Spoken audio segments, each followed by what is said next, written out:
Alright, today I'm going to be replacing the front sway bar links on Chrysler 300 all-wheel drive.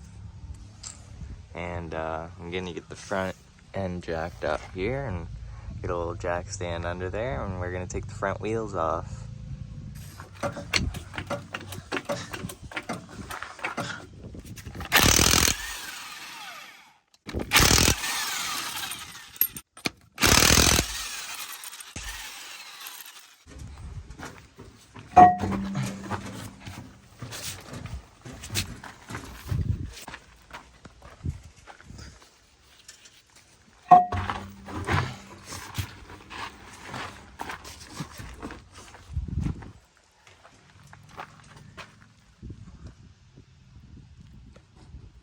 Okay, so we're going to undo the bowl on the top and then the bowl on the bottom. This is a bad sway bar link. It was seized, but I was able to get it moving, but it still makes a noise. So I'm going to replace that. This sway bar link is a newer one, and it's still good because I can move it and it doesn't make any noise. The boot's not torn and it also moves. There's also no play in it and it's also not making noise. So I'm just gonna replace the one on the other side there. If yours is not too rusted, then you can probably just impact it right off or use a socket and a ratchet if you have one. But if it's like mine and it's really rusty, it's probably just gonna spin. I'm gonna heat it up, try to use an impact here. If it still spins, you can use vice grips to hold it in the back.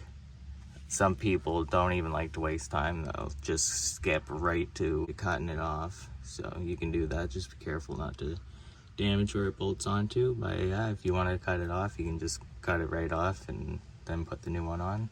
I'm going to try to get these nuts off and then we'll go from there and see what we have to do. The back started spinning when the nut started coming loose. So I got vice grips on the back and I'm just working it back and forth to get the rust off of the threads.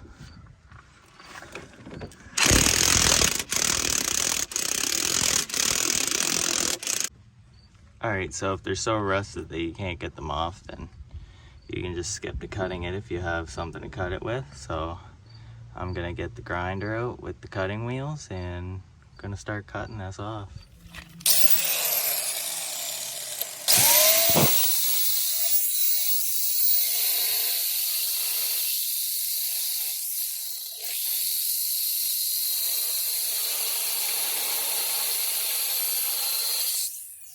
I cut most of that off, so now I'm just gonna take a hammer and beat the center of that. Alright, I hit it with a hammer and that little piece of nut came off. So now we can pop the top off. I just gotta cut the nut off on the bottom now. So I'm gonna cut the lower part now and then we'll be able to get this off.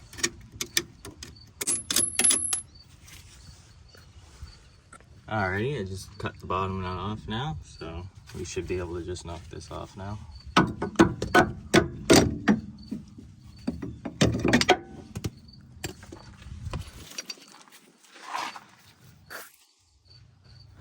Alright, here's the old one. Now we're gonna put the new one in place and tighten the bolts on. Alright, we got the new one going in here.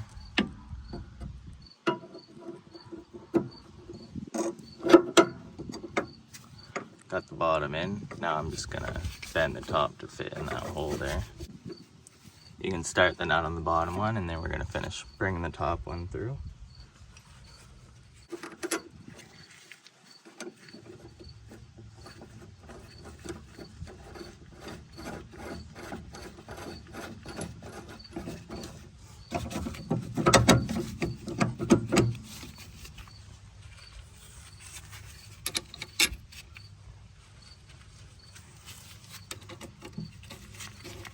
Alright, I'm going to tighten these new nuts all the way on. They'll only spin with your hand until there's that glue, and then you got to do it in with the ratchet or impact. I am using a 7/8 to put this in. You can also use a 22 if you have it.